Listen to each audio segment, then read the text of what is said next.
Eu saio, conheço pessoas, até me envolvo, mas parece que ninguém é interessante o suficiente, acabo não conseguindo criar aquela conexão, sabe? Hum, Se você está se reconhecendo nessas falas, parabéns. Você provavelmente contraiu a indisponibilidade emocional. E é sobre isso que nós vamos conversar no vídeo de hoje.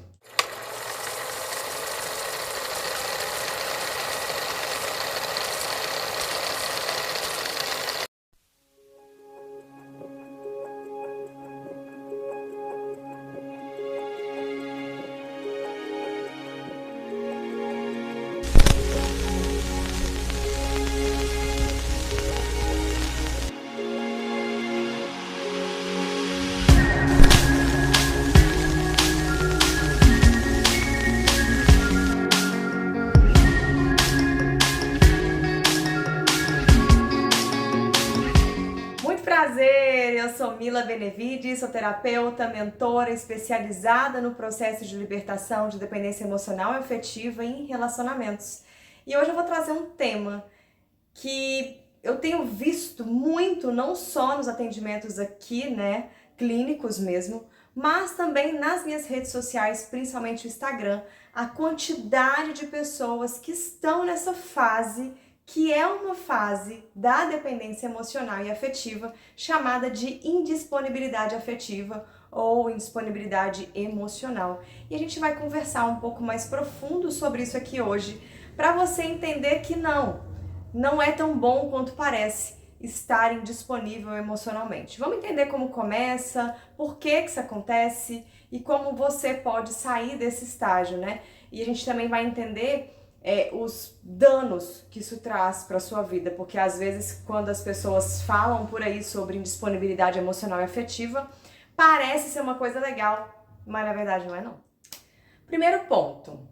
Deixa eu explicar o que é a dependência emocional e afetiva, que são coisas diferentes, apesar de serem muito conectadas, para que eu possa fazer com que você entenda essa fase da dependência que se chama indisponibilidade, tá bom?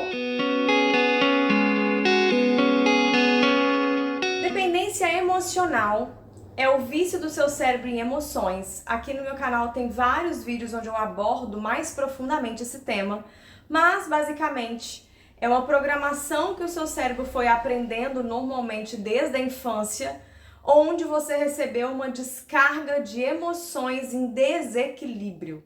Normalmente, uma das principais, dopamina e os hormônios de prazer e os hormônios de estresse, né? Cortisol e tudo mais. Essa dependência é emocional, tá? É o vício do seu cérebro em emoções, diferente do que a gente vê quando a gente põe no Google, que só vem sobre relacionamento e não é, tá? A dependência afetiva, que já é o vício do seu cérebro para afeto. E aí sim, tem muita relação com relacionamentos. O problema é que normalmente quem tem um tem outra, né? Em níveis diferentes. Mas normalmente as pessoas que sofrem de dependência, elas sofrem das duas em níveis diferentes, uma sempre normalmente, né? Normalmente uma é mais aflorada que outra, mas normalmente as duas andam juntos, mas padrões, crenças limitantes que impedem você de ter uma vida próspera aí na sua vida no geral, principalmente na vida amorosa, tá? Vamos lá entender agora o que é a indisponibilidade? Disponibilidade afetiva e emocional.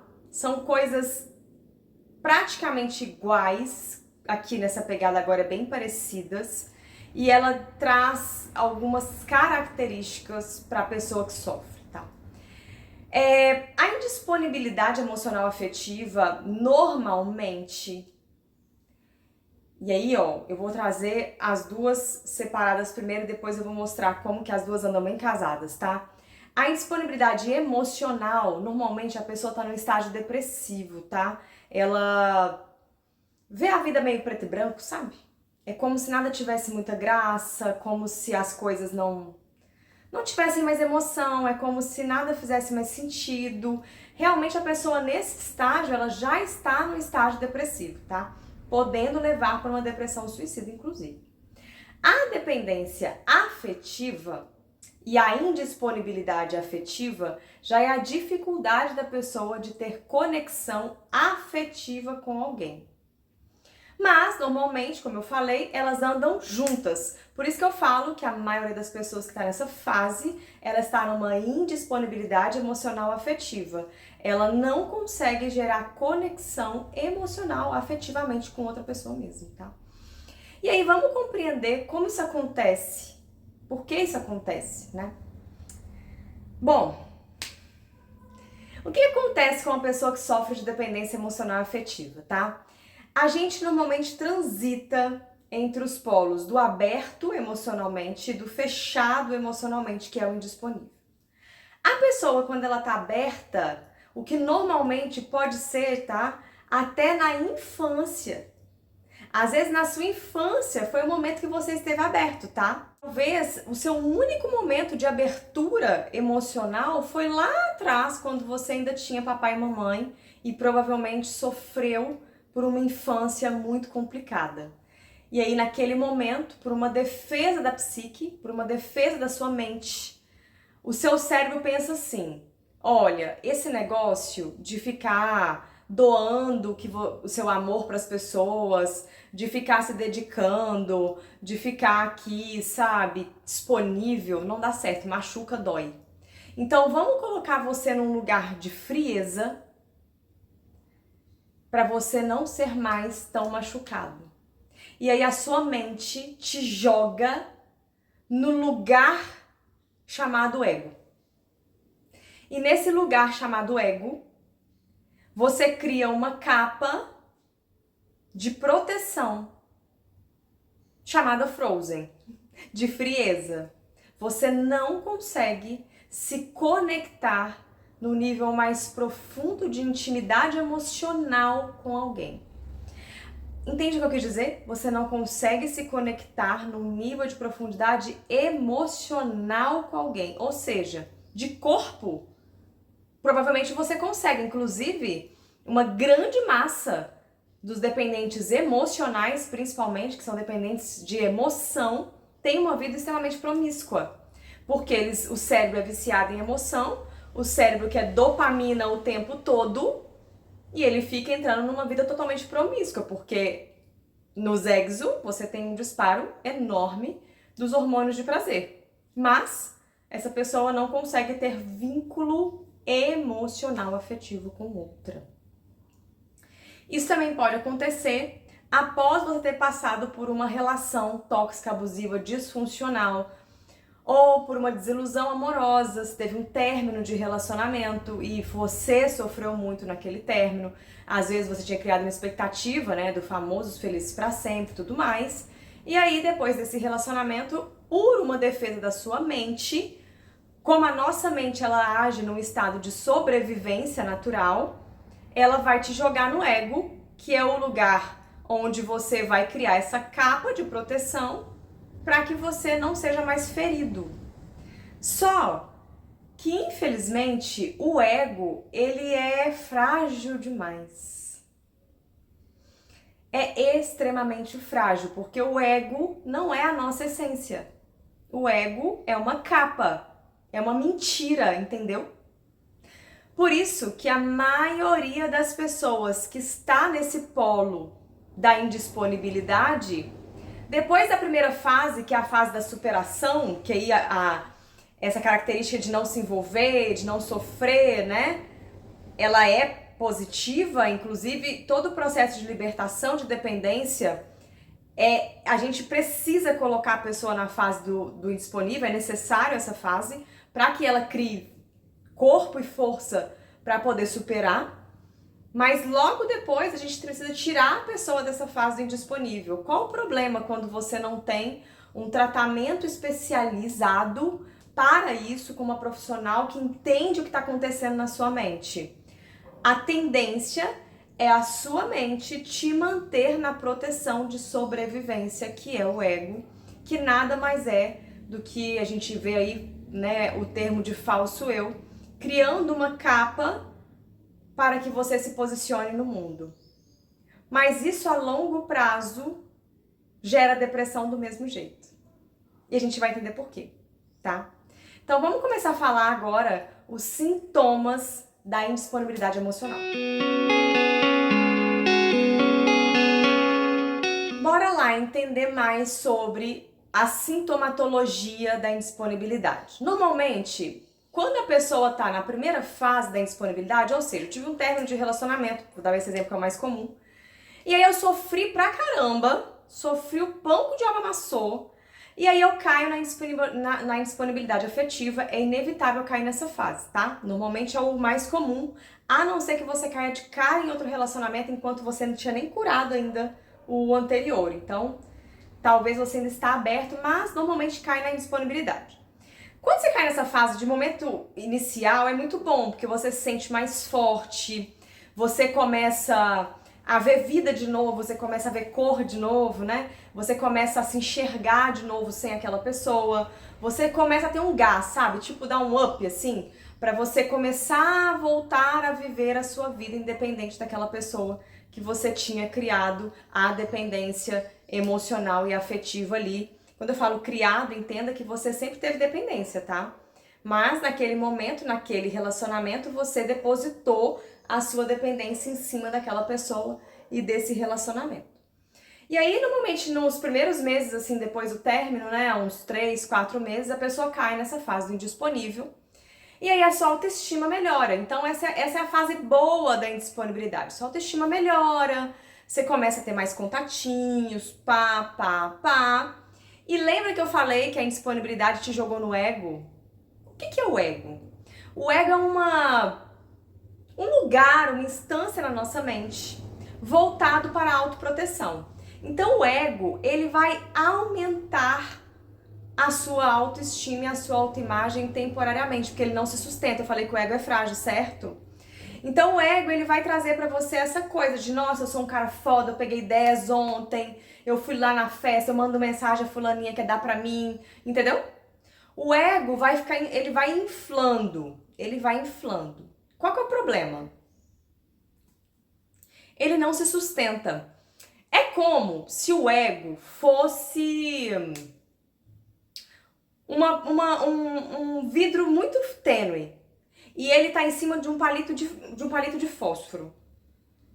Se bater um vento, ele cai e o vidro quebra. Esse é o ego. O ego, ele não tem sustentação, porque o que é a nossa sustentação? A nossa sustentação é a nossa essência. Quem realmente somos. E quem realmente somos, e aqui eu tô falando na parte biológica da coisa inicialmente, somos seres sociais que necessitam de relações emocionais e afetivas para a nossa sobrevivência. Então, por mais que o ego criou uma defesa, ele mesmo vai começar a se contradizer, porque ele é da sobrevivência, lembra?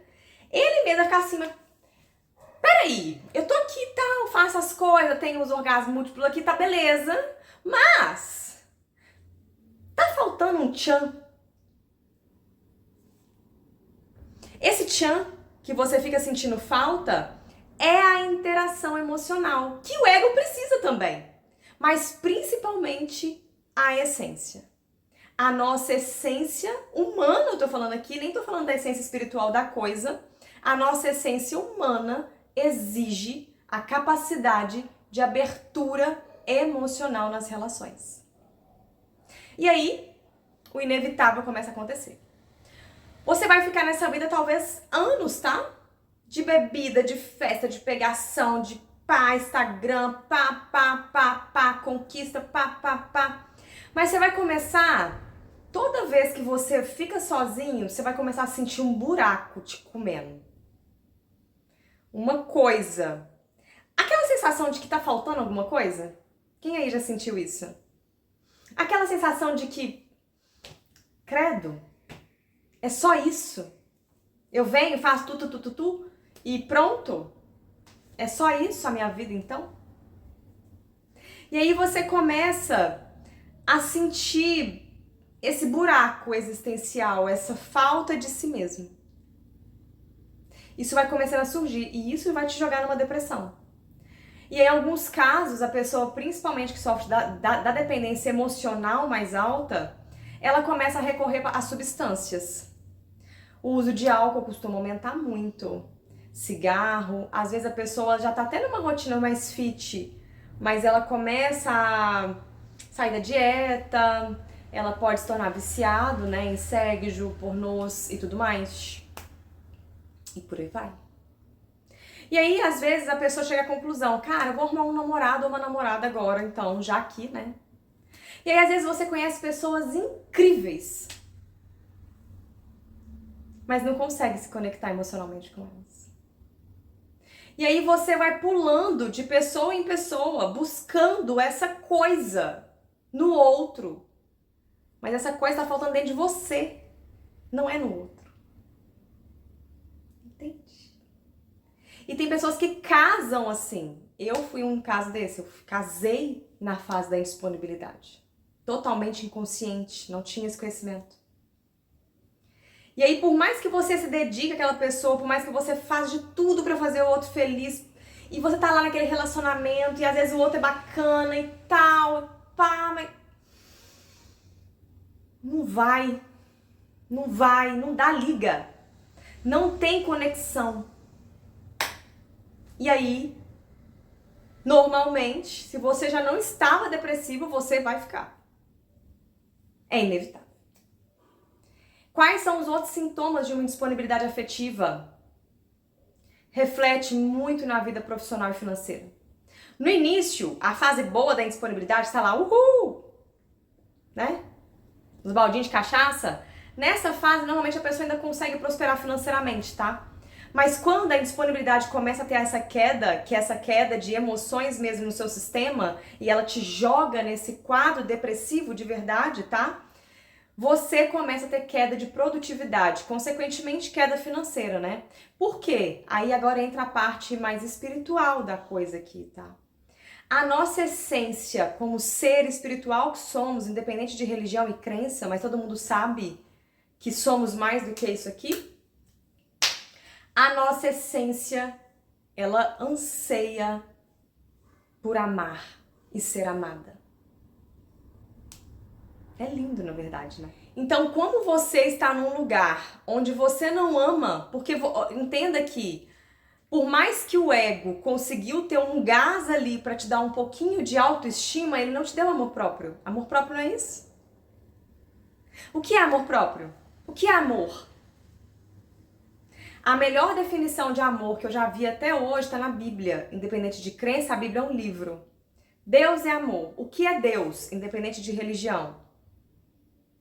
Deus é tudo de bom. Deus é o todo. Deus é tudo de melhor, concorda? O que é amar? Amar é desejar fazer tudo de melhor. E nem sempre o melhor é o que eu quero. Encher o canguiço de cachaça não é o melhor pro seu corpo, concorda? Como é que você me diz que você se ama? Se todo final de semana você, ó... Como é que você me diz que você se ama se você tem relações com trocentas pessoas sem nenhum vínculo afetivo e você usa corpos e permite que seu corpo seja usado como uma fralda suja jogada no lixo depois? Como você trata a casa, a morada da sua essência, do seu espírito, da sua alma, da sua aura, não importa o nome? Igual um SUS, todo mundo entra e sai com o pé sujo. Entende a profundidade do que é amor próprio? Amor próprio é eu fazer tudo de melhor e bom pra mim. Às vezes o melhor e bom pra mim é eu ficar sozinho e me curar da dependência emocional, afetiva. Curar não, se libertar. Eu sempre falo que dependência não tem cura, né? Porque é um processo de reprogramação mental. Então, se para de fazer volta, né? Como que eu digo que eu me amo dessas condições, entende? E a maioria das pessoas vive assim. Vive uma vida de destruição do próprio corpo físico. Não existe amor próprio de verdade sem eu cuidar da tríade: corpo, mente e espírito. Não há amor próprio se eu não cuido dessa tríade. E cuidar do corpo também é escolher a dedo quem tem acesso a ele. Porque existe um negocinho chamado energia sexual que é extremamente forte, potente, com potência para subir a sua vida em níveis estratosféricos e derrubar ela na mesma quantidade. A energia de criação da vida. Depois eu vou fazer um vídeo sobre isso pra vocês. Tá? Não há amor próprio em quem está na fase do indisponível. A pessoa indisponível, ela não se ama assim, consequentemente ela não ama o outro. E já dizia, né, o grande apóstolo, sem amor eu nada seria. Então, quando a gente não tem amor dentro de nós, eu não consigo nem dar isso, e eu também não consigo receber, sabia? Porque eu só consigo receber aquilo que eu me abro para receber. O indisponível tá fechado, lacrado, com medo. Qual a base da indisponibilidade afetiva? O medo da dor. O medo de sofrer tudo novamente, que ele já sofreu um dia. Essa é a base da indisponibilidade.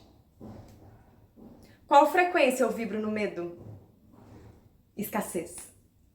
O que eu atraio? Escassez. Perda. Falta. É isso. E inconscientemente você começa a destruir a sua própria vida. Inconscientemente você vai começar a ter grandes perdas. Ou vai ficar estacionado. Sua vida não vai pra frente. Perde pessoas incríveis, perde tempo, que pra mim eu acho que é a moeda mais essencial que existe. Perde oportunidades, você começa a perder alegria, perde sentido, a vida vai voltar a ficar preta e branca. Igual estava na fase da dependência, quando você estava aberto.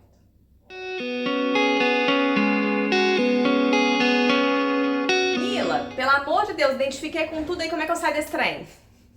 Né? Gente, eu confesso pra vocês que a fase de sair da indisponibilidade é uma das fases que eu mais estudo, inclusive em mim. Porque eu falei no início do vídeo que a gente transita entre essas fases, então por vezes eu me abro e por vezes eu me fecho, e isso é um movimento inconsciente. Mas como hoje eu já estou muito atenta ao processo de dependência dentro de mim, eu consigo identificar quando eu estou aberta e quando eu estou fechada e os movimentos para fazer para sair desse fechamento, vamos dizer assim, né? E vou passar para vocês aqui o que já tem funcionado, não só comigo, mas com milhares de pessoas que passam pelos meus processos de libertação de dependência, tá? A primeira coisa que a gente precisa fazer para conseguir se abrir emocionalmente, afetivamente, é curar o que causou o fechamento. É curar o que te jogou nesse lugar. Qual a dor que te deu tanto medo assim que você caiu nessa indisponibilidade? Se você não entrar no movimento de perdão e auto-perdão, cura, você não consegue transcender esse nível. E aí o medo da dor vai sempre pairar sobre você e você não consegue ficar aberto nem por um minuto direito. Então, processos terapêuticos são essenciais e todos os meus processos terapêuticos, mais os treinamentos, mais as mentorias e tudo que eu tenho, eu trabalho essa parte. Porque não tem como você ter o processo de libertação de dependência sem curar o que causou em você essa fase, tanto da dependência quanto a indisponibilidade, tá? Então essa é a primeira coisa, curar o que causou, tá bom? A segunda coisa é iniciar um movimento de desenvolvimento real do amor próprio. Aí você vai sair do ego e vai pra essência. Não que o ego não seja importante, ele vai ser alimentado nesse processo, ele é importante, mas o ego precisa do equilíbrio dele, senão ele cai e quebra, igual eu falei, né? Então, o movimento de construção do amor próprio, que é a tríade corpo, mente e espírito, é essencial para que você consiga sair da indisponibilidade. Todos os meus processos também trabalham essa parte, que é você começar essa construção real do amor próprio, tá? O que mais? Você começar a praticar o amar. E é lindo fazer isso. Tem várias formas de fazer isso, tá? Uma das formas que eu mais indico do praticar o amar, que é uma forma segura, que você não vai ter risco de se machucar, é você começar a fazer ação social. Quando eu comecei lá atrás, nesse movimento de cura, né, de todas as minhas questões, de libertação da dependência, eu nem sabia que eu estava fazendo esse movimento de abertura. E quando eu comecei a fazer ações sociais, eu estava numa depressão suicida, eu queria ter motivo para não fazer o que eu queria fazer. E eu comecei a ver a vida de pessoas 1000 vezes piores que a minha. E isso me ajudou muito. Então, você começar a ajudar pessoas sem querer nada em troca, porque você não quer nada em troca num trem desse, né? Isso vai ativar a nossa essência. Que eu falei. A nossa essência exige a troca emocional e a troca do amor. Isso me ajudou muito há anos atrás. Sabe uma outra coisa que ajuda muito? Animais de estimação. Quando eu comecei lá atrás também, eu não sei expressar o quanto que eu fui salva pela cachorrinha que eu resgatei, que na época a Sofia era a primeira, e não o contrário, não fui eu que salvei ela, foi ela que me salvou. Quando eu peguei ela, tava com uma depressão muito séria. E aquele contato, aquele afeto, aquele carinho que a gente trocava, né, eu e ela ali, aquilo foi despertando o meu amar novamente. Então, animais de estimação ajudam muito, tá? Muito, muito, muito, muito. Essas duas coisas são as coisas que você pode fazer sem risco algum, concorda? Que você não vai ter risco de ser magoado, lesado e tudo mais. Lógico, né, a ação social você vai fazer em instituições e tudo mais, né, mediante tudo que precisa ser avaliado, tá? O que mais que você pode fazer? Começar um movimento de abertura, de verdade. Começar a se permitir conhecer pessoas na essência e não na capa. E aí, o que eu tô querendo dizer? Evita segue-ju primeiro.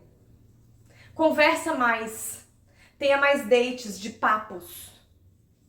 Converse mais com pessoas. E pode ser pessoas mesmo sem ser no quesito amoroso. Converse mais com as pessoas. Permita-se conhecer a essência das pessoas. Fale menos de você e escute mais. E comece a falar um pouco de você também. Porque normalmente o indisponível não fala muito sobre as suas emoções. Lógico, cuidado com quem você fala, né? Não vai abrir sua vida inteira com um narcisista psicopata que vai usar tudo contra você, né? Mas, por exemplo, às vezes uma mãe, um parente que você pode conversar, um amigo que teve com você nos momentos difíceis, você vai começar a conversar coisas mais profundas suas, coisas que você estava guardando, medos, sonhos, desejos, para começar a gerar essa conexão mesmo, tá? Esses movimentos ajudam muito. E o último que pra mim ele foi fundamental, assim, depois do que eu vou falar também, mas esses dois juntos, né? O movimento de reprogramar sua mente, que todos os meus programas têm, tá? Porque a indisponibilidade também é uma programação mental aprendida, e normalmente a gente aprendeu ela na infância, então tem como desprogramar a mente e reprogramar, então ajuda muito essas técnicas. Mas também, principalmente, o processo de conexão espiritual. Não tem como eu me conectar de verdade espiritualmente na fase do indisponível. E aí eu não tô falando de religião, não. Tô falando de bate-papo com Deus. Quando eu comecei lá atrás, eu tava numa fase totalmente ateia, praticamente, né? Eu até que estava em Deus, mas eu tava brigando com Deus naquela fase.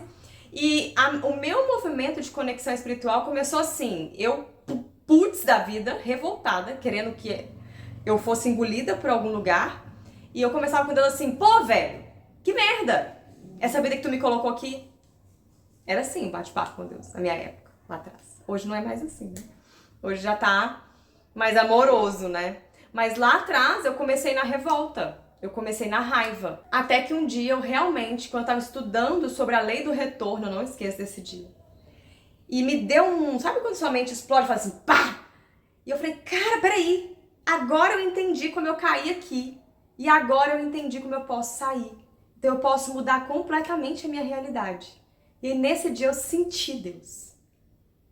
Deus é uma coisa de sensação, tá? Religião nenhuma vai te ensinar isso. É você com Ele. É você com essa essência, com essa força. Ao seu jeito, ao seu modo. Pra mim, também funciona muito conexão com a natureza. Todo mundo sabe que eu amo o mar, né? Então, a minha conexão com a natureza também, ela é uma forma de conexão espiritual pra mim. Me ajuda muito. Contemplar a natureza, observar as coisas belas da vida. Isso me trouxe novamente aquele sangue do amar, tá? Esses movimentos ajudam muito. Mas, igual eu falei, você fazer um processo terapêutico, você entrar nos treinamentos, na mentoria, vão te trazer um movimento muito mais rápido para que você consiga realmente viver a vida em essência, viver a vida em verdade. E a vida em verdade é o amor, gente. E é o amor sublime, né? Não é esse amor só de pele, é o amor de desejar bem ao outro, é o amor de fazer o melhor pra você também, é o amor de não desejar, não fazer com o outro que você não queria que fizesse com você. É um sentimento muito mais amplo, sublime, é algo que só quem sente entende, sabe? Amar é uma coisa que é tão gostosa que a gente fica depois perguntando como que a gente viveu a vida inteira sem sentir, né? E quando você começa a sentir isso de dentro pra fora, isso transborda, é lindo. Todo movimento que vai começar na sua vida de prosperidade, abundância, alegria, amor e tudo mais, tá? Eu espero que tenha ficado claro pra você. Se tiver qualquer dúvida, pode colocar aqui, eu vou responder todas as dúvidas, tá? Eu trouxe bem compilado aqui sobre isso. Então, se você tá nessa vida aí de promiscuidade, pegando muita gente, dando pra todo mundo, reflita. Porque eu não passei por essa fase de promiscuidade, eu me fechei tanto que eu não conseguia ficar com ninguém mesmo. Mas eu sei o quanto, por atender muitas pessoas, o quanto que isso degrada a sua saúde física mesmo, mental e emocional. Então eu sei que tá na moda, né, essa libertinagem toda, mas nossa essência não pede por isso, a nossa essência pede por amor, o que é totalmente diferente. Um beijo lindo e até a próxima!